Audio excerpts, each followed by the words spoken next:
Hej allesammans! Varmt välkomna till Succeeding Together. Vi har ju med oss folk här i salen.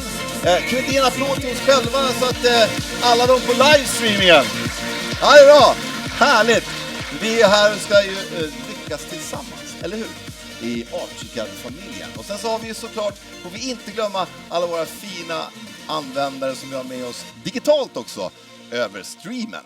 Idag så kommer vi ha massa spännande saker som kommer hända. Vi kommer ha lite tävlingar, vi kommer ha folk som pratar, vi kommer ha folk från Graphisoft här.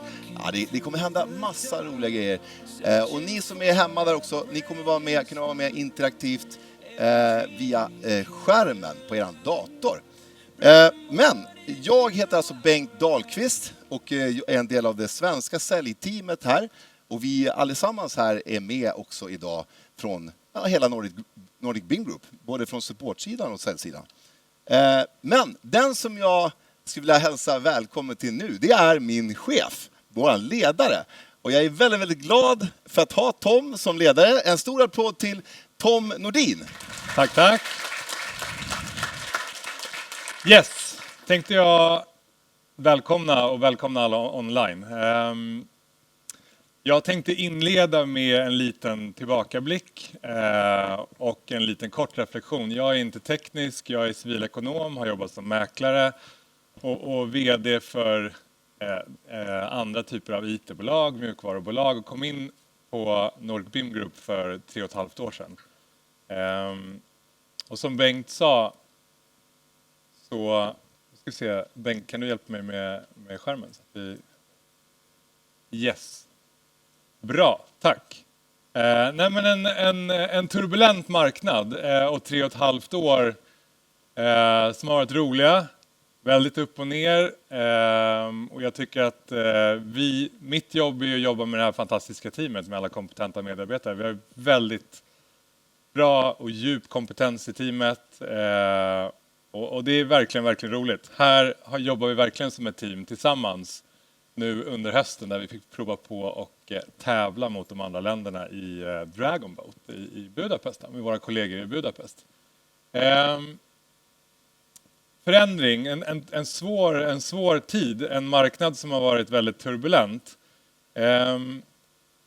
När jag hade jobbat i 2 år som fastighetsmäklare så skulle jag börja mäkla kommersiella fastigheter.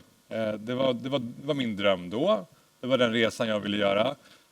2008... Den istället, okej. 2008 så var det lite turbulent även då. En kris. Den avdelningen som hade, jag tror att det var 22 transaktionsrådgivare, blev 2. Det var nattsvart, det var tufft. Men vad hände efter? Det som är intressant tyckte jag vad som hände efteråt. Det var kanske ett halvår, 10 månader som var total inbromsning. Jag gjorde någonting annat efter det, uppenbarligen.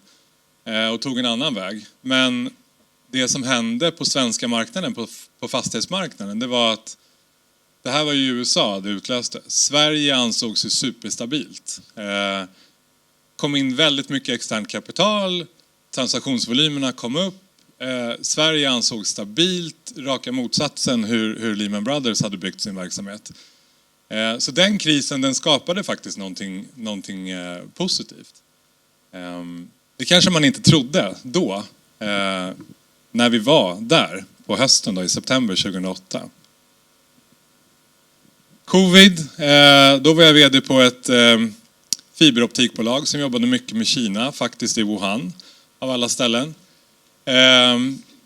Nattsvart, alla bara försvann, det var dödstyst.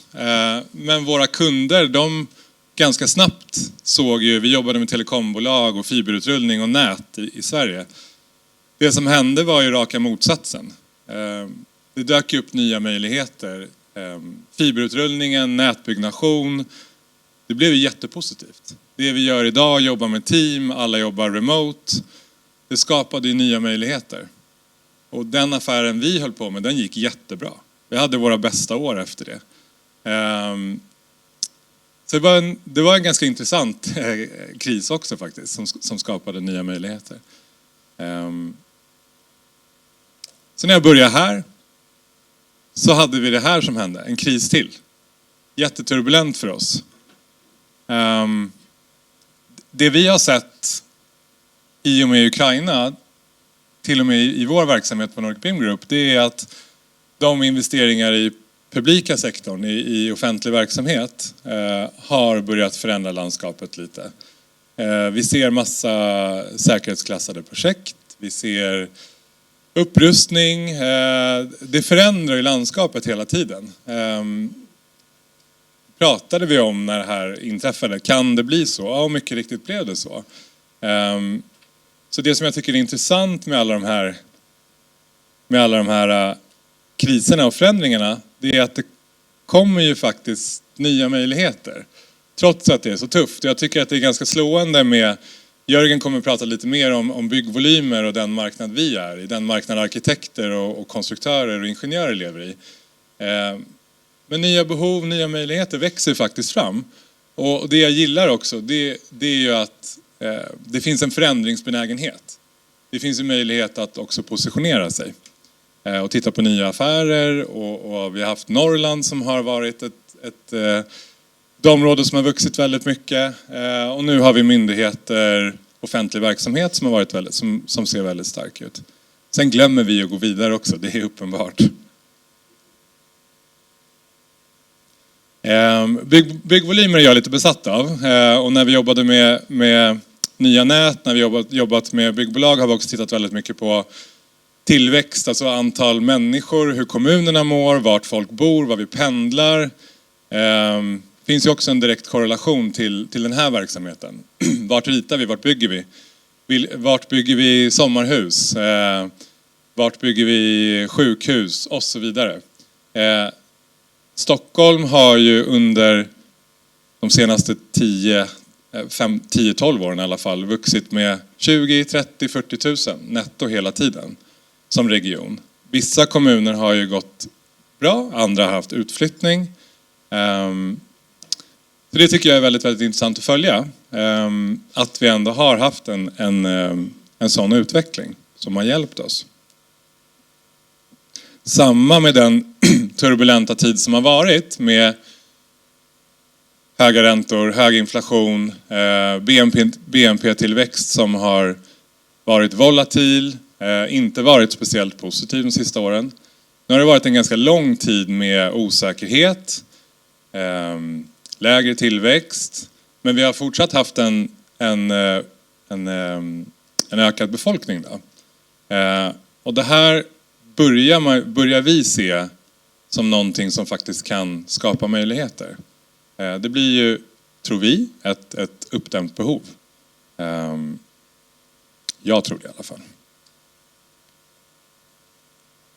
Just de här byggvolymerna med 50-60% av de normala nivåerna vi har sett på småhussidan, villor, där har det varit mycket lägre. I vissa kommuner har det varit ner kanske på 20%, helt stilla.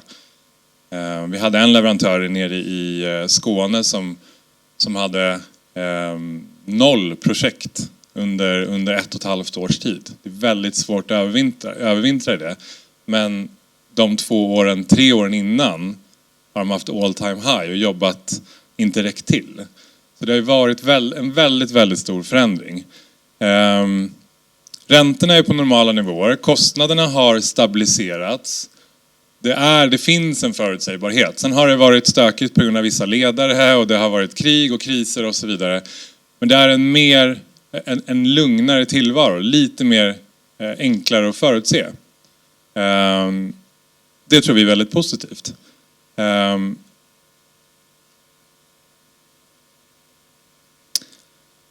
Och den krisen som har kommit lite i skymundan, som jag tycker är en väldigt fin möjlighet och som lirar direkt med Archicad och klimatarbete. Det här har vi inte pratat så mycket om. Det var väldigt på tapeten förut. Det är just klimatkrisen, hur vi jobbar med smart design, hur arkitektens roll faktiskt har en påverkan. det här tror jag är en jättemöjlighet. Och vi tillsammans med er har haft massa dialoger om hur jobbar man med klimatsmart design. När i projektet kan man påverka? Och jag var tvungen att lägga in den här meningen eller citatet från en lärare på Chalmers. Just arkitektens roll i Sverige och i Norden faktiskt, om man jämför med andra länder, så har ju den under lång tid, vi har inte tagit lika mycket plats som arkitekter i Norden i projekten. Vi är väldigt aktiva tidigt och varför det är bra att vi är med tidigt i projektet, för det är där vi kan påverka, det är där vi tar alla smarta beslut. Att ändra i modeller, att ändra i projekt senare i projekteringen blir jättedyrt. Och ska vi designa byggnader och göra våra projekt klimatsmarta, då gör vi det tidigt. Det är där vi tar de besluten.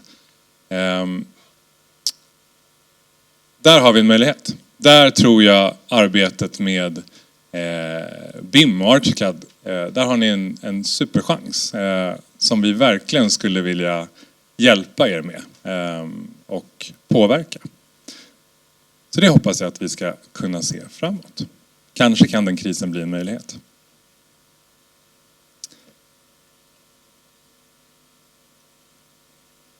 Tackar jag för mig. Ja, tack. Ska vi se. Jag tror att min mick funkar. Ja, det gör den. Vad härligt. Ja, tack så mycket Tom. Jag är väldigt glad för att ha dig som driver vårt team. Nu ska vi kolla lite nordiskt och lite mer omvärldsanalytiskt. Så jag skulle vilja hälsa vår nordiska vd Jörgen upp på scenen.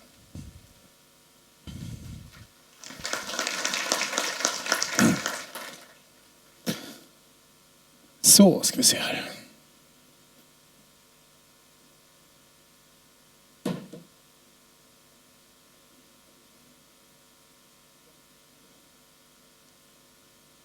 Det är så det känns så styrd. Eller man kommer inte ens åt tangentbordet. Passa på nu. Nu, titta. I have control. Så. Jörgen Nilsson heter jag. Jag jobbar som koncernchef för Nordic BIM Group. Har varit här i cirka 4 år. Nu ska jag göra någonting som är betydligt svårare än det som Tom har gjort. Tom har tittat på historien. Den kan man ju alltid läsa. Men nu ser det ut bakom hörnet. Det har man gjort ganska många tappra försök. Och den man kan konstatera att de blir fel. Men lite kort om Nordic BIM Group. Vi tycker om att succeeding together. Det är vårt mantra.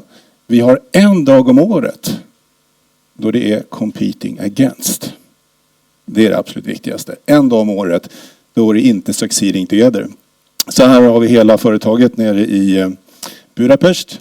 Och vi tävlar i med Dragon Boat. Och det är Sverige, Finland, Norge och Ungern.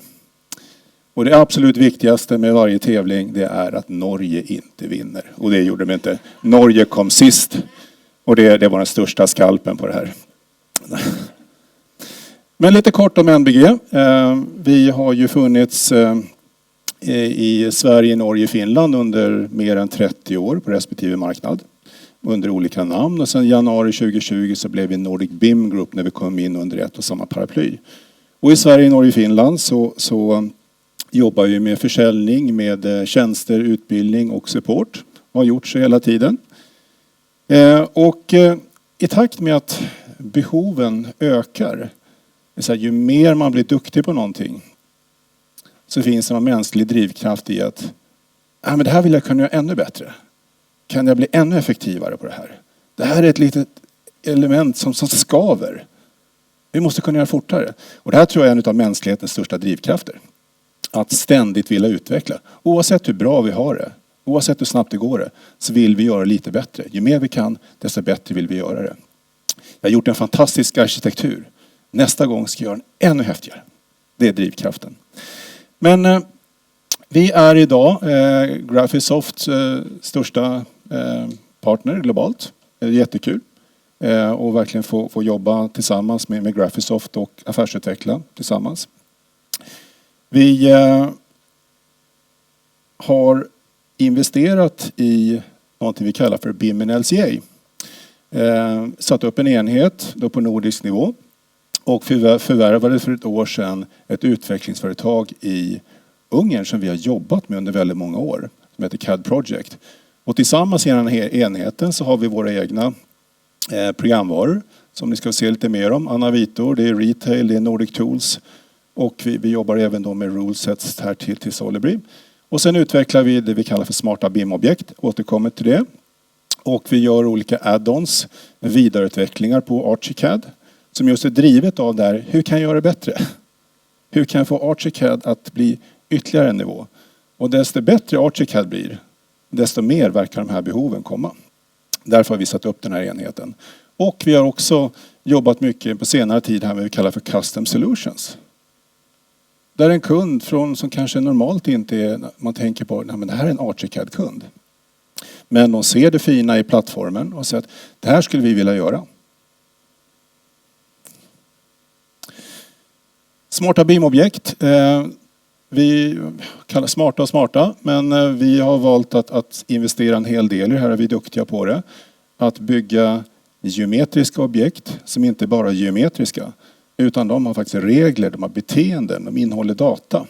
De förstår i vilken kontext de är och därför så är de enkla då att jobba med. Vi tar några, inte speciellt presentationsvänliga exempel, men jag tar dem ändå. Bara direkt från fabriken. Det här är tidiga, inte ens alfa-versioner. Här bygger vi för våran kund Rusta. Vi levererade tidigare i året en integration mellan Archicad och deras planogram. Superviktigt för dem för att lyfta deras produktivitet och öka kvaliteten. När de väl började med det, så, ja, men vi har ju tusentals pdf-er. Och de här behöver vi faktiskt kunna titta på när vi är i Archicad inne i planogrammet. Vi vill inte hoppa mellan olika system. Och på så sätt så ökar vi våran effektivitet. Så det här är någonting vi har utvecklat för dem, men som vi ser att ja, men det är faktiskt flera som har behov utan att kunna titta på pdf-er när man jobbar i Archicad utan att behöva lämna programmet. Vi håller på med en annan sak här för Swiss Pearl som tidigare känns som Sembrit som gör smarta fasadelement. De har också det tidskrävande design utav de här. De vill ha en enkel miljö där de kan applicera ett fasadmönster, vektorbaserade eller bitmappade. Men som utnyttjar det här som är smarta i BIM-objekten. Man lägger på det här fasadelementet ovanpå väggen. Det här är GDL-baserat, alltså programmeringsbaserat. Så den smälter in i väggen direkt. Och den tar bort automatiskt för de håltagningar för fönster och dörrar. Och på det här sättet ökad effektivitet, bättre kvalitet på mängder och bättre information om spill. Så bara 2 korta exempel på vad vi har i fabriken just nu. Sen till det här bakom hörnet. Alltså på framtiden. Det är många som har försökt. Lika många har misslyckats. Så att jag lägger mitt huvud på silverfatet här. Vi sitter nu och planerar för 2026. Det här i Nordic BIM Group. Både med styrelsen och med Graphisoft. Och jag har sagt att ja, vi ser positivt här nu på 2026. Ja men Jörgen, det sa du förra året också. Då hade vi inte riktigt räknat med Trumps tullar som totalt stängde ner marknaden under andra kvartalet. Det var ganska påtagligt. Men om vi tittar på det här nu så med andra källor som inte är min magkänsla utan vad är det som börjar hända där ute på ett nordiskt perspektiv? Några så här punkter. Så i Norge så kan vi se att det var en nedgång 2024 som har varit mindre än både Sverige och Finland. Men nu ser man att det är en 3% uppgång 2025 och det kommer att ytterligare in i 2026 och 2027. Starka trender. I Norge så dras man med ännu högre byggkostnader än vad vi har i Sverige. Och det här har nu blivit en benchmark. Det här är ju inte riktigt. Vi kan inte ha så mycket högre byggkostnader. Så nu har man satt igång ett stort initiativ i Norge på att hur ska vi få lägre byggkostnader i Norge och benchmarka sig med Sverige. Massor med pengar och nya förslag för att minska det här. Med målet då att de ska ha 130 000 nya bostäder till 2030. Huspriserna förväntas stiga med cirka 10%. Lagret av sålda men färdigställda bostäder, det minskar. Vilket gör att behovet för nya bostäder ökar. Antalet projektstarter ökar äntligen. Kunder i Finland säger att vi ser det inte i vårt resultaten. Ingenting i vad du rapporterar. Men förfrågningarna till oss, våran orderbok, den börjar växa signifikant. Och det här var vi har tänkt hela tiden. Att krisen började här uppe i Finland. För att de hade mest samarbete med Ryssland över gränserna. Och vi också tänker att det är också där som marknaden kommer svänga tillbaka först. Och det ser vi ganska påtagligt. Och det här är intressant också då, att 35% av arkitektföretagen planerar att nyanställa. Efter de här tuffa åren. Det är väl en god signal om något. Inom de närmaste 6 månaderna. Mycket tydligare trend än så, det kan man som inte se. Tittar vi på byggvolymerna som Tom var inne på, så har vi haft väldigt höga volymer på startade och färdigställda projekt. Och sen så gick vi ner i de här lite mörkare tiderna. Vi har haft en liten rock bottom här, all time low. Under väldigt utdragen tid. Men nu ser vi inför 2026 att det här kommer att öka. Och vi kanske inte kommer upp på de här jättenivåerna i Sverige som hållbart, där vi lägger ut på 60-70 000. Men vi kanske borde ligga någonstans runt 50 000. Och det är en ganska stor upphämtning från nuvarande nivåer. Om vi tittar på vad händer i övrigt då. Trots de här svåra tiderna så har 7 av 10 företag sagt att vi kommer fortsätta att investera i digitalisering. Även om det är tufft där ute. För det här är en konkurrensfaktor. Det här kan vi göra att vi blir effektivare och mer konkurrenskraftiga. Och digitaliseringen så här, bland de här i en undersökning visar att över 100 miljarder norska kronor årligen kan de här sektorn förverkliga på sista raden genom att man standardiserar data, har bättre flöden mellan olika discipliner, snabbar upp processer och egentligen tar bättre informerade beslut. Så det finns mycket pengar att hämta i det. Och sen det här med hållbarhet. Från att ha varit någonting väldigt mänskligt. Det här är viktigt för planeten. Vi har lagstadgat om det här. Kommer myndighetskrav. Nu märker vi mer och mer tydligt att det här är business. Det här är någonting som är konkurrenskraft. Hållbarhet är inte bara hållbarhet utan det är en konkurrensfördel. Och det har dragit till sån spets att flera utav stora entreprenörerna har det i sina anbudsutvärderingar. Hur många ton koldioxid släpper det här projektet ut? Det har på så sätt fått en egen valuta. Det är därför jag lekfullt lagt in här längst ner Euro O2. En ny valuta som högst sannolikt kommer att öka med åren i förhållande till andra valutor. Så hållbarhet idag, det är en konkurrensfaktor som är med i utvärderingarna utav vilken typ av projekt man gör och sen vilken ekonomiska fördelar. Så sammanfattningsvis då. Det ser lovande ut. Och varför ser det lovande ut?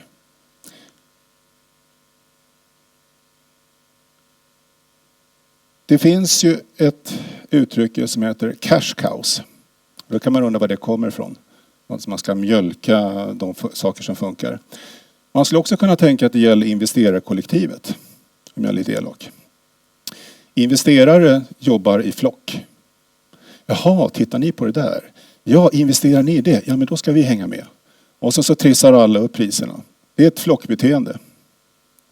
Just nu rör sig flocken åt det här hållet. Vilket innebär att ju fler i flocken som rör sig ett håll, desto mer sannolikt är det att det faktiskt sker. Därför att man bevisar varandras korrekthet. Så att jag ser väldigt positivt på det här. Sen så vet man aldrig med marknaden. På samma sätt som det är en flock med en boskap. ett skrämskott i luften kan få flocken att byta riktning. Men just nu verkar flocken gå i harmoni, så därför ser jag väldigt gott på det här. Vad händer på BIM då? Vad är det som driver BIM-tillväxten? Det finns många rapporter på det här och det finns allt om tillväxt från 10-11% årligen till uppåt 17-18% årligen att BIM-marknaden ska växa. Ser vi nu, vi jobbar tillsammans lite med Chalmers tekniska högskola och det finns många rapporter, men lite generellt är att den starka drivkraften för användning av BIM drivs utav energieffektivitet och hållbarhet. Där kommer det komma in nya användare, nya användningsområden. Och tittar vi på lite övriga områden så förutom hållbarhet och energieffektivitet, framväxande teknologier som AI, digitala tvillingar, svårt att göra utan BIM. Myndighetskrav som kräver ökad transparens mellan olika aktörer. Fokus på data, inte geometrin, informationen i BIM, i BIM har växt och tagit mera plats. Och genom att nu vi kan jobba i molnet, samarbete kräver fler parter, det kommer också öka på BIM-användningen. Smarta städer, urbanisering funkar inte utan BIM. Och ju mer information som lagras i BIM, desto mera affärer, desto mera viktig data, och det här driver också på de legala processerna kring det här. Så några påtagliga trender här just nu då. Som vi ser. BIM ökar värdet i projektleveranser. Om jag kan addera ett mervärde till min kund. Att inte bara, ja men här är det du beställt. Men att du får den här BIM-modellen. Men kanske också startplattan till en digital tvilling. Ja men då är jag väldigt konkurrenskraftig. För jag levererar ett mervärde till min kund. Om jag i min BIM-modell i leveransen, jag levererar med LCA-data. Alltså koldioxidavtrycket. Ja, men det är ett mervärde till kunden. Det kostar inte så mycket mer. Men den här typen av saker börjar vi se. Hur ska jag differentiera mig mot mina konkurrenter oavsett om jag är arkitekt eller entreprenör? Data, jag nämnde det. Att väldigt mycket fokus på data i modellen, inte bara geometrin. Integrationer med affären. Och med det menar jag att BIM-modellen den kopplas mycket starkare till affärssystem. Det integreras med affärssystem, order, lager, försäljning. På ett helt annat sätt än tidigare.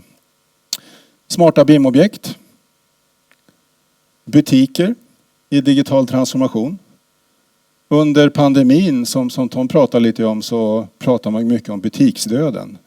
Nu är det bara att stänga ner alla de här köpcentren. Folk har hittat ett nytt sätt att göra av med sina pengar. Och det är via nätet. E-handelsbolagen drog upp till skyarna. Det vi ser idag är jättesatsning på butiker. Mer än någonsin. Och hur ska de öka sin affär? Jo, de behöver göra en digital transformation. Hur gör man det i en butik? Hur optimerar man? Jo, man måste ha BIM-modeller. Som faktiskt modellerar upp butiken och ser hur kunden gör sin köpresa. Hur man har siktlinjer i butiken för att öka sin försäljning. För att optimera sin verksamhet. AI. Det här gör vi nog allihop idag. Vi får nya verktyg. Så, wow! Vilken superbra grej. Det här var mycket effektivare. Så börjar vi använda den. Några ambassadörer på företag. Och sen om en månad. Så, wow! Nu har det kommit ännu ny. En ännu bättre. Och jag vet inte riktigt var den här utvecklingen kommer att sluta. Men just nu så känns det ganska svårt att standardisera sig på den här AI-verktyget. Den ska vi börja jobba med. Det enda vi vet i alla fall med historiken. Att det kommer någonting nytt väldigt snart som gör det ännu bättre. Men att stå utanför och vänta på att till den perfekta. Det tror jag inte kommer att funka. Utan det gäller att börja och tillämpa. Och till sist 99%. Vad menar jag med det? 99% av alla hus, kontor, alltihop, det är redan byggt. Det står redan där ute. Det är den riktigt stora marknaden. Vi gör ganska mycket reportage om nybyggnationer och renoveringar och det är för mycket uppmärksamhet hur vi använder BIM. Men 99% är redan byggt. De kommer också behöva ha bättre modeller för sina fastigheter. Hur ska jag optimera? Hur ska jag beskriva användningen av min fastighet? Jag pratar med flera fastighetsägare och som använder det gamla uttrycket att det jag kan mäta, det kan jag förbättra. Och hur ska jag kunna mäta någonting om jag inte har data, om jag inte har information? Så här ser jag en jättemarknad. Hur vi ska kunna hjälpa befintliga byggnader, de som äger dem, att få en bättre information, en bättre modell över det. Och ska vi ta idag 2 stycken jämförbara fastigheter. Samma antal kvadratmeter. Samma driftnetto. Den ena fastigheten har bara pdf-ritningar och några pappersbeskrivningar. Den andra har en BIM-modell eller kanske till och med en digital tvilling. Marknadsvärde är väsentlig skillnad. Därför att det är informationen som gör att den fastighetsägaren kan bedriva en bättre business. För att han har mer information om sin fastighet. Så att 99%, tänk på det, inte bara på 1%. Med det så skulle jag vilja säga stort tack och kul att se att alla är här en fantastisk novemberdag. Tack ska ni ha. Jörgen Gyllen, tack. Okay, now we're going to switch over to English. Yes, we are really in Swedish. Really happy to be here to welcome up. We are welcome up to Jasmine Herden, information management consultant with a deep understanding of how data and AI are transforming the way we design and build. Welcome, Jasmine Herden.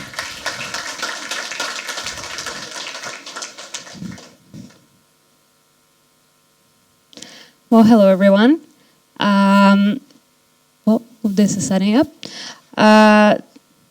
Hello. I'm Yasmin, as just introduced, information management consultant at Graphisoft. I'm joining you here today to bring you some updates from Graphisoft, talking to you about a little bit of our product portfolio and a little bit of how we are planning to move forward with our products. So let's get started. First of all, I think maybe I can start giving a bit of an introduction as to me and Graphisoft and why this is our motto at the moment. So yes, I graduated as an architect back in Brazil, worked in the field a little bit, ended up moving on to a more technological side of architecture, working as a BIM manager, BIM consultant, eventually found my way in Europe, working for Graphisoft. And now I'm very glad to be bringing you here a little bit of this Graphisoft context so that we can continue working on better buildings together. The way I see how my history leads into architecture is actually why I really enjoy participating on such conferences, events, and talking to you, which is Graphisoft is here to try and support you to build the better buildings, even though now I'm on the technological side and working more as a consultant at the moment. We are still this little piece in the whole workflow of bringing you better allowing you to bring us better buildings through the products we bring you. So I'm going to go through the products, a bit of an introduction, and showing you how we are trying to build on top of each other's products so that you can finally bring us better buildings. Graphisoft has this history with Apple products, so I just thought I'd bring here a quote from Steve Jobs where he says that the only way to do great work is to love what you do. And this is why I feel like specifically Archicad, and I'm going to talk about different products, but specifically Archicad for me is truly this, where I could find this balance between the two things I like, which is design, architecture, and technology, and it empowers us to do what we love and in the most optimized way possible. Going through a workflow, and you're going to see that basically the way I structured this presentation was supporting let's say, a typical workflow. So since from the beginning, starting with, let's say, a design conceptual model, we want to support that part, and then going through all the phases with analysis, with supporting all the parts of your project so that they work together and bring you the final product. And we want to tackle all of the questions and problems that can arise throughout this whole process. So now we are focusing on tackling these trends and these problems that can come with this whole workflow. So just to give some context of how we're moving forward, which, as I said, we're trying to tackle these trends that are arising in our industry. And here, just to name a few, we are currently in the being a part of this, let's call it an AI revolution.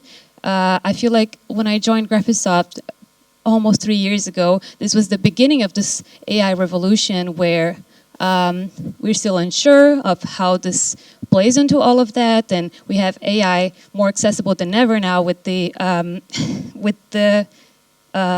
language technology, the language AI, like for example, the language models that we have now. So we are trying to bring this into the workflow, of course, in a very responsible way, and not trying to replace anything in this process, but trying to support and be there as your assistant. We always have the sustainability trend going on with architecture, which was very strong, was kind of forgotten for a bit, but we want to bring this very strongly at the moment, and of course moving forward to support sustainable buildings so that we can be more responsible about our architecture. Always trying to support new construction methods. These are always changing, and I say this from my background back in Brazil, where construction is still extremely manual. We rely a lot on manual work. I know that here in Europe it's completely different, especially in this part of Europe, which is my first time this far north in the world. I can clearly see, like with my own eyes, that the construction methods are different, so we want to support all of that. And we know how the labor requirements play into that with efficiency, with optimizing. Again, back in Brazil is a different story compared to here. But we want to support this independent of where you are in the world.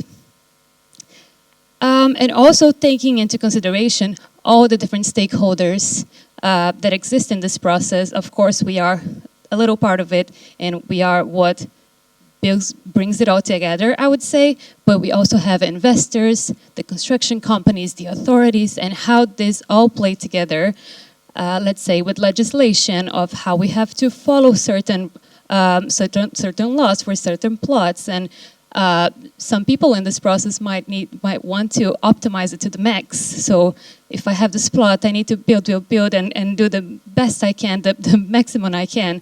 And as architects, we work as almost this middle ground between the different stakeholders into bringing something that that answers all the requirements from everyone.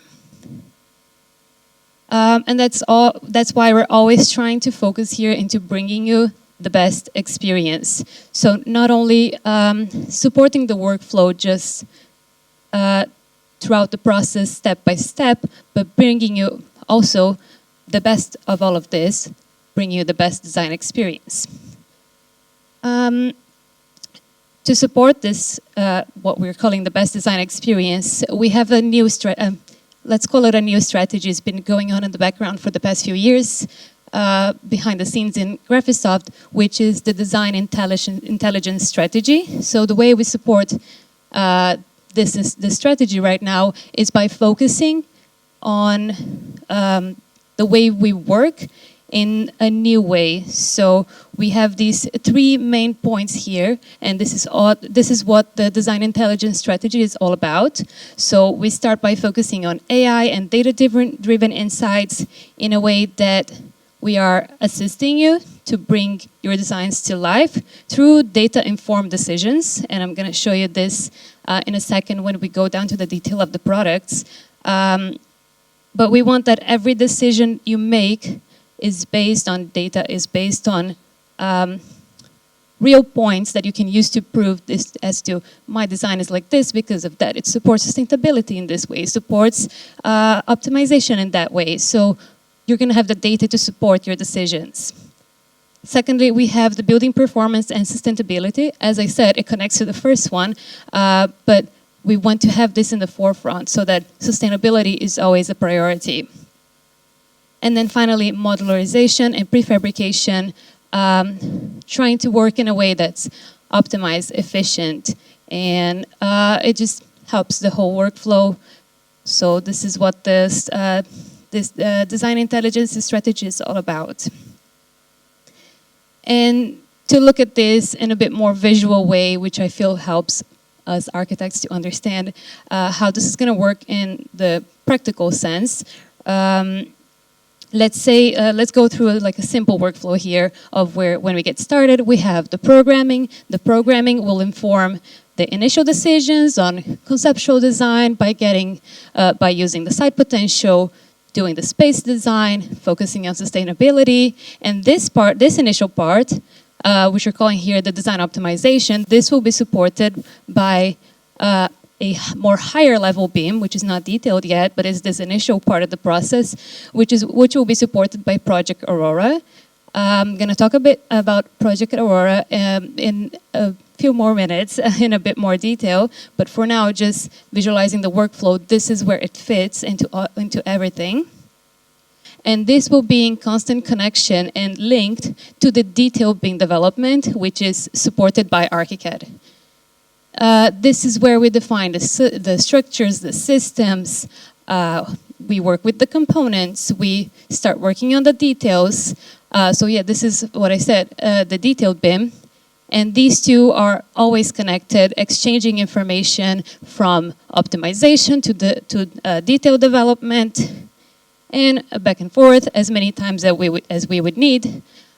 In this design cycle, going through generating design, using AI tools to support our workflow, and then eventually back if we need to get back to this design optimization, bringing documentation, working always in collaboration with all the platforms that support this workflow into this continuous refinement of the design. So this is the basis of everything. So now, let me go down to the detail a little bit of how our products are supporting this workflow. And I'm just going to go through each one of the products, highlighting some highlights, some important points of each one of them. Some of these are going to be a bit more of an overall idea. I know there is more information about, for example, Archicad 29 coming later today. So you might notice that I'm going to focus a bit more on some stuff and less on other stuff. But I want to get started with Project Aurora, which is what I mentioned before, which is our platform that supports that initial design, conceptual, with a lot of analysis also. And this is a new product that's supporting the workflow. Right now, it's still in alpha, still being developed, but we are excited to bring it to you as soon as possible. But let me tell you what Project Aurora is all about. So this is exactly what I was saying about making decisions based on data. So this is truly the data-informed design. We're calling it this next generation design intelligence platform. So it's going to run outside of Archicad. It's its own platform, cloud-based. You're going to use, you can get information about the site directly from trusted online sources. You can do your design, your mass design based on that. You can make your decisions because there's a bunch of analytics and analysis tools that you can run on top of it. And then you can create your buildings through analyzing the performance since the beginning. And this is what I felt when I was still working in architecture a little bit, is that we get started with our project, we start developing, we have the tools to do such analysis, but we just straight go into the detail and getting this project as more detail as possible. And then when it comes time to the analysis, the cost of changes is just so much higher because there is a lot of rework that has to be done. So we're trying to bring all of these analysis earlier in the workflow so that you can make your decisions based on that. And here is a video to show you the workflow. I'm going to play the video. Sometimes I think I might pause it sometimes just to explain some stuff because I feel like this video is a bit fast. But let me hit play and I can show you a little bit about Project Aurora in action. So yeah, let me pause it. First scene, let me pause it already. So Project Aurora has a connection with Google Maps. So it connects directly to online data of the size, the plot that you are working on. And you can select your area. And based on trusted sources, we are bringing you the context with details, so you can start your model. It's very intuitive, very fast, where you can, this is very fast video. Let me pause very quickly. So it's very intuitive on how you can get started, draw your initial idea. You can just raise it up with the levels and make your adjustments and build on top of that as you go, bringing in information about the uses so that you can specify which is which. It works integrated. There's this way that we're integrating Archicad technology into it and bringing you the tools that you are already familiar with. So for example, in Archicad we have design options. We're also going to have design options in Aurora. So you can very quickly explore and find the best idea for your project. We have compliance tools, so you can input the information about that site, and then it can automatically tells you, hold on a second, this is not exactly correct, you need to comply with this or comply with that. And then of course bringing you all those performance analysis that should already be in your mind in this initial part of the process. Lots of data, lots of information, life cycle assessment, life cycle emissions also, this is all in the works. And of course, bringing you also that AI support where you can, from that, start imagining, creating all the different possibilities with, for example, the AI visualizer, which we released last year, and get creative, and eventually present your initial idea. This is going to be bidirectional connection to Archicad, so not only from there you can go to Archicad, you can also bring Archicad back into Aurora. So for example, let's say you have a unit here with the powerful hotlink modules that we know from Archicad. You can bring this into Aurora, do your zoning for example, and then bring this back and develop your design based on that.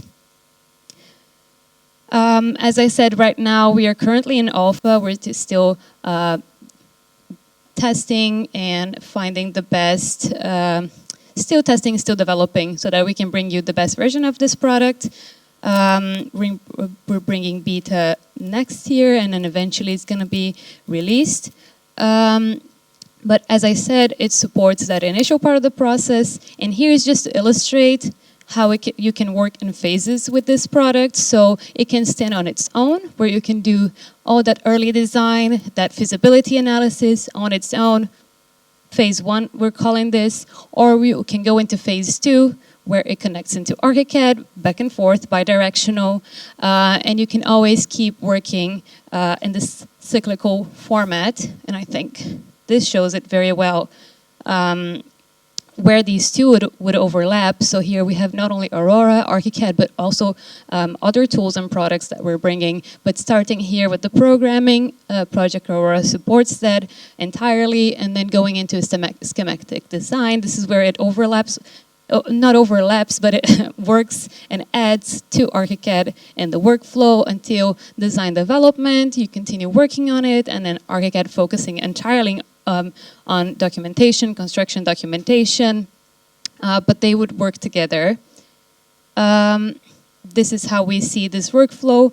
And since we are here already showing and mentioning the other products, let me from here jump into Archicad and tell you very quickly just an overview of what has been going on in the background. So Archicad is our beloved one from the portfolio. As I said, it's the one thing that made me almost fall back in love with architecture because it balances design with technology in a way that's intuitive. We all know about that. But let me tell you a little bit of what we're bringing with Archicad 29, just in a quick overview. So for this version, we focused a lot on quality of life improvements. And the way this sounds may sound a little silly, quality of life, what does that even mean? But with this version, we tried to tackle all of those wishes that come from the wish list that is based on user requests that you've been wanting. I'm going to highlight my favorites from the bunch, and here is just a few, to be honest. So, for example, we have renovation status for markers now, and what that means is that we are answering that age-old question of having more support for phased projects and supporting this workflow in a more complete way, so you can now assign renovation status to specific markers. We have always, for the past few versions now, been focusing on schedule formatting improvements so that you can bring your branding into your documentation, make it more customizable to your own vision. And also this one, I think it really exemplifies what we mean by quality of life improvements, which is the 3D resolution for your 3D views, which is now if you want to place, for example, a 3D view into a document, into a layout, you can increase the resolution. If you want to use this image very, very big on your layout, it's not going to look pixelated because now you can customize the resolution. And besides that, much, much more. We have a training that goes into the details of all of these improvements. I would recommend checking this out. And also, as I said, I believe there is a session later today which goes into a bit more detail. So with that said, I'll move on to the next topic. But also, if you're interested to talk about more Archicad 29 improvements and you find me going around, you can just say, hi, I would like to talk about Archicad 29, and I'm always very happy to do so. But now I also want to talk a little bit about MEP Designer, which is the MEP solution that we're bringing to you. I wouldn't call it brand new this year because we have an MEP solution integrated into Archicad for many, many years now, but this is the improved version of that. It stands on its own, and it also works with Archicad depending on how you have access to it. But basically, MEP Designer is it's based on the Archicad engine. So you have the Archicad interface. It works the same way as you do. So if you are already familiar with Archicad, the Archicad way of thinking, this is going to feel extremely familiar to you because it's the same way that it clicks, the same way that your brain connects to it. It works the same way, which means that it's also extremely user-friendly. It supports modeling, documentation, and calculations for MEP, and also it is a global platform in a way that will support MEP workflows from around the globe, but we also have local add-ons for specific local requirements for different MEP requirements across the globe. I haven't talked in detail about AI Assistant yet, but AI Assistant is already supported in MEP Designer also. So, since I'm not an MEP engineer, let me bring you a video to illustrate a bit of how this product works. And here's just a quick overview. So, as you see, is Archicad interface with MEP tools. Very quick and easy to use. The Archicad commands work also with the MEP elements. Is the same engine behind the whole thing. and very intuitive, very quick to use. Connections are automatic. And all those functionalities, for example, offset, align, the whole thing is supported. And here just some more technical details. Pet palette, all those Archicad interface elements are available.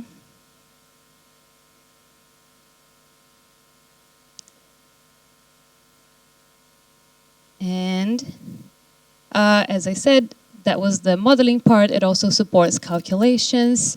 So we have ventilation calculation, ventilation checks. And here, the example that we're bringing here is a very small project in a way, but of course it works independent of the scale of your project, including hydronics. So these videos, they are recorded by my team, and just watching this video reminds me of when I was trying to make this work, and I was like, oh my God, is it going to be difficult? I know nothing about MEP, and just very quickly we managed to make it happen. Model view options are also supported, so depending on the scale, the detail level that you need for your project, you can just make these adjustments and it goes automatically. And also labels, keynotes, all those Archicad typical tools are also supported here, specific now for MEP workflow. Schedules also, we know how important it is to have schedules to list all your MEP parts in your project. This is all supported. So yes, as I said, I'm not an MEP engineer, so I hope this video was good enough to illustrate. But we also have trainings about this if you're interested into getting more details. And now a little bit about some other Graphisoft products that we're enhancing this year. We have BIMX, our almost like our presentation platform, which is now growing to become more than just a presentation tool. But BIMX for me, it was always just so useful to have it accessible from my phone. I can just open my project, show the project, walk around. My diploma thesis project was presented on BIMX. I was very excited to just show the teachers and the evaluators, oh my God, I have my project in my phone. But maybe they were not as excited as I was for the technology at the time. But we also have improvements this year on BIMX. And I'm not going to go too much into the detail here because I think BIMX is much cooler to see if you're actually walking around in the app. But just to show you the focus that we took this year was that last year we brought BIMX to Apple Vision Pro, the immersive glasses. And there was some improvement there into how we walk around in BIMX. So we try to also elevate the way we walk around BIMX for the phones, for the mobiles, and for the tablet applications. So there is now a fine-tuned walk mode on BIMX. We also want to make it extremely customizable. So if you prefer to use just a joystick, or if you prefer to use two-handed joystick, now you can choose between the two of them. Now it also supports keyboard, mouse, gamepad, and mousepad. The way this works is that you pair your devices with your mobile. You can walk around, and my favorite part about this improvement is that it clears out the interface, so you only see the 3D, no menus, no anything. So it's really good if you're trying to show it to clients or do like a virtual walkthrough. And also, this one is very specific, but if you are familiar with BIMX, you know that when you change views, there is like this 3D animation that twists your model around and show you all the different perspectives of your project. This is really good to show to clients, but if you are an architect on the go and you just want to go view, and switch between them, you can now deactivate the animation and just move quicker through your project. Again, bringing back that idea of optimization, efficiency. And now on to some BIM Cloud improvements, and let me just bring them all here to the screen. So BIM Cloud is our cloud platform that hosts your projects if you're working in collaboration with other architects or other stakeholders.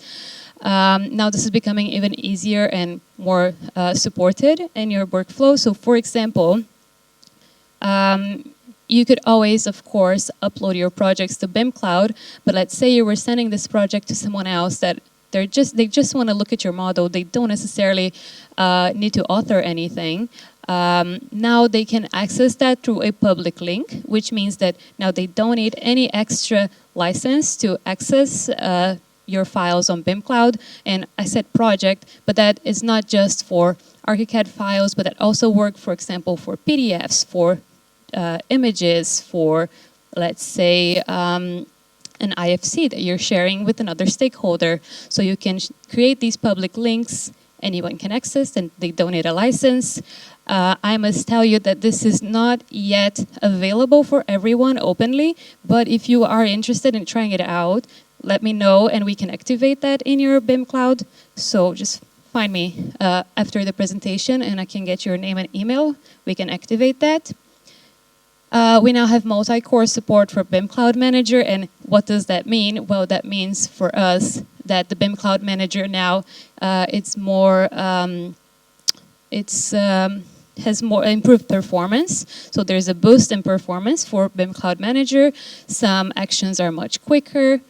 And then the last one is very specific to if you are currently migrating or if you are planning to migrate into BIM Cloud SaaS, also let us know because we have a tool that we can use to help you in that migration process.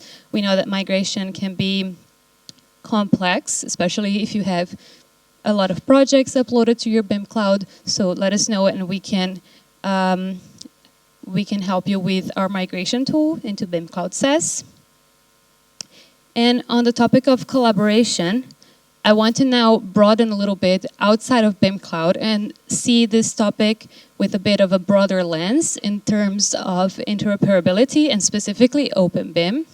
So we always know how Graphisoft is always very open to support OpenBIM standards dictated by Building Smart. For example, we now have IFC 4.3 support for Archicad 29, but of course we want to keep improving on that always. And we do have a lot of very good import-export options. But a few years ago, Graphisoft and Autodesk signed an agreement of collaboration, and we are already working on this, specifically talking about here, developing a native bidirectional workflow connection. What does that mean? That means that now Archicad, let's say Graphisoft and Autodesk can collaborate, connect natively, meaning that Autodesk Construction Cloud now is supported by Archicad. This is still in development, just a little sneak peek into what we are developing at the moment. But from Archicad, you will be able to use this ACC connection, Autodesk Cloud connection, to send your project directly to Autodesk Cloud. And this here, we're not talking about IFC or specific file extensions. This is natively Archicad project being uploaded to Autodesk Cloud. As I said, still a work in progress, but I was very excited when I saw this. If I had this when I was working in the field, it would have been very, very useful, very handy. So we thought we would give you a sneak peek into how this is looking so far and show you also the direction we're going into truly keep supporting OpenBIM standards, keep supporting Building Smart and making collaboration easier so that you can collaborate with anyone independent of product preferences or anything. Okay, I think I'll move on here because this is just a quick overview of that tool. And then finally, this is the last product that I'm going to talk about today, but I think it's a very important one. That's why I left it here to the end so that we can close on a high note. I would like to talk a little bit about the AI initiatives that are going on in Graphisoft. Here illustrated AI Assistant, but we also have AI Visualizer, and we are also working on many other ideas of how we can support AI tools to be integrated into your workflow. And as I said in the beginning of this presentation, and I want to repeat it now, we are trying to bring these AI tools into your workflow in the most responsible way. So any information that you input into any of our AI tools, they are not used to train the AI or anything. Your data is protected. So with that said, let me show you a little bit of our AI initiatives. Starting with AI Visualizer, which is the first one, the first AI initiative we worked on, which is what we brought to you last year. So the AI Visualizer works inside of Archicad, where you can, based on your model, generate different iterations of AI visualizations. This helps you with creativity, getting your design options going, getting your ideas going. But of course, we wanted to improve on what we had from last year. So right now we have AI Visualizer 2.0. It not only works based on your model, but you can also generate different AI, let's call them images, items, for your model. I wish I brought you more images to show you this, but I was actually using this last week, and now you can generate, for example, surfaces. So let's say seamless surfaces. If you want to customize surface, when you create a new surface and when it tiles up, if the connection is not seamless, you can see the division between the image. Now you can create seamless surfaces with AI Visualizer. Just trying to support your workflow in the best way possible with these AI tools. But also, now with the AI Assistant, besides AI Visualizer, we now have AI Assistant. Right now, the AI Assistant is still in beta phase, so if you have access to it in your Archicad or in your Graphisoft tool, you'll see that right now it says beta, and that's because we're still improving on it and still building this model so that it works the best for what our users need. But this is, as I said, this is no replacement for anyone. This is there to help you. This is a tool that you use. And what we want to achieve with this AI tool is to help you on your productivity. So all those mundane tasks that we as architects don't want to spend our times doing, you can use AI Assistant to help you on that productivity, optimizing your workflow. If you have a new person joining your team and they are not too familiar with the tools you use, AI Assistant is great into onboarding new people into the software. It has product knowledge, so it can help you learn Archicad. It can give you domain knowledge. It also has design insights. So right now it is based on the UK code. If you ask the AI Assistant about UK legislation, it will bring you information about that. We're working on including new areas of the world, of course. And as I said, your data is secured. This is done responsibly. And here just highlighting the three main focus areas of the current version of AI Assistant, which is the beta version. So we have product knowledge. As I said, if you have someone new joining your team, they are not too familiar with with the tools you use. AI Assistant is taught on trusted Graphisoft sources. It has access to the help guide, the reference guide. It has access to community knowledge-based articles. It has access to all our learning materials. So it has deep product understanding. You can ask AI Assistant about AI Assistant, like how can I use you? What is your, what information can I get from AI Assistant? So it has that knowledge. As I said, it has domain knowledge, right now based on the UK, but expanding.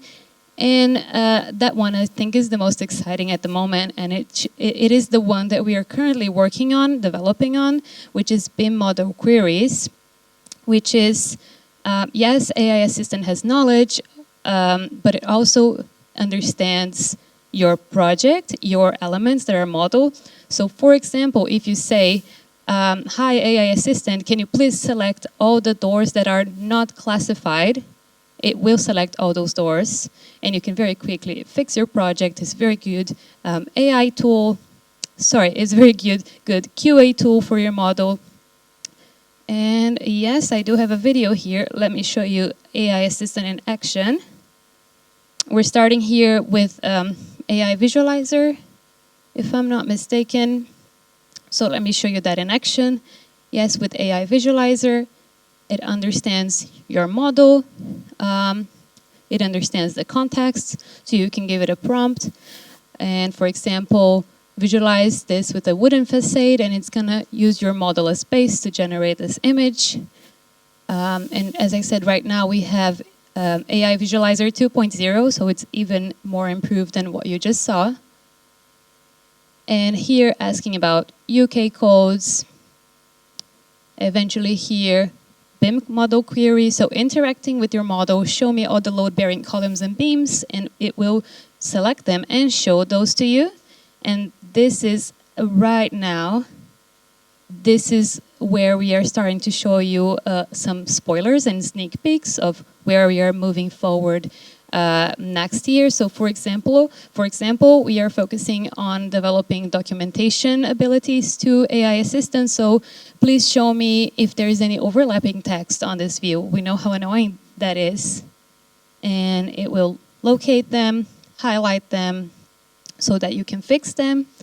Of course, it's not going to take any actions. It's not going to fix it for you because we have to tell it how we want that to be fixed. And then eventually moving on to a more automatic tool. So for example, place dimensions on your floor plan. We'll do that automatically. And the same with labels. We already do have automatic dimensions, automatic labels in Archicad, but now it will be even easier to be used. Rather than chasing after the command and doing it yourself, you can prompt the AI, and as I said, it will do all those mundane tasks that we are not too happy to do. We want to focus on design, right? Nemetschek has AI principles, so as I said, this is being done responsibly. Your data is safe. There is integrity in how your data is private throughout all this process. We're not using your designs to train the AI. We're not using your data. And here's the timeline of how it is being released. So right now it is released as beta, and it is available both in Archicad and in MEP Designer. For next year, we already have 2 updates scheduled. So for the first quarter, we have the first update, second quarter, second update. Eventually, when we have these base documentation abilities that we are currently working on, it will be released fully, not as beta version, but for now, that's still in development. But this is just to close the presentation off. I just wanted to bring you here all the things that I highlighted, all the things that I talked about today, highlighting here specifically Aurora and AI Assistant, which are these main almost new lanes that we're following alongside the existing developments, the existing improvements of the existing projects. But yes, we have everything connected here, from architecture to innovation to AI. We're trying to bring everything and support all your wishes for our products. And just to close this off, and for this one, I will not narrate. I'll just let the video speak for itself. It's just an overview of all the products, how they can be connected to each other, and how they can work together to bring you the best design experience, as I said from the beginning.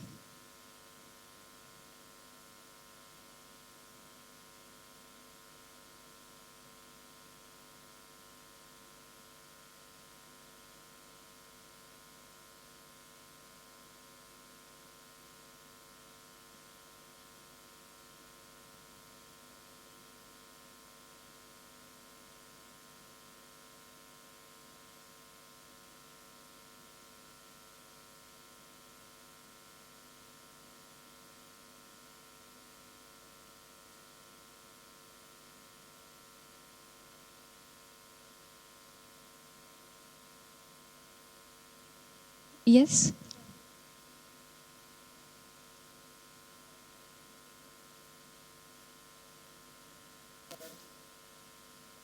Yeah. Hi. I had a question about AI because I think it's really interesting that, ultimately, you have to identify who is the responsible party if and when something goes wrong, and what kind of a disclaimer will you have? So in the AI with fact checking, as you were describing. Yes. So I believe that thank you. In the AI chat, so when the answer appears as an answer, we are bringing out the sources. So you have links to check the sources from the answers. And of course, with every AI, there's also the liability of not everything will be 1,000% accurate all the time because it's AI, it generates. So this is my recommendation from testing the AI assistant since the beginning of this year. Yes, it can get things wrong sometimes because it's an AI model after all, but I would recommend checking the sources, not only because then you can fact check in the original source of that information, but also because sometimes these sources will bring you to more information, even more information. So for example, if brings you a source which is a training, you can then enroll in the training and take the whole training course if you are interested on that topic. And also we have the ability that for every answer that the AI gives you, you can rate it with a thumbs up or a thumbs down. And this is extremely helpful for us. When I saw that, I thought it was just thumbs up, thumbs down. Why would I use this? But it's actually very, very helpful for the developers in the background to fine-tune that information so that we know if it's thumbs up, this will be recommended for more people and it will be used as source for more answers. And the thumbs down, it will be filtered out for the next ones. That's also why right now, we are currently in beta so that we can start building more trust and knowledge based on all the answers that will be given in this, let's say, this first year of use of AI Assistant. But yes, there is a disclaimer that says, please fact check your sources. Not everything that is said here will be will be claimed as good all the time. Yeah, we need to. Yes, sorry. And with all that said, I just want to thank you all for listening to me today. I hope you're interested into all our products. Coming soon, we have Project Aurora.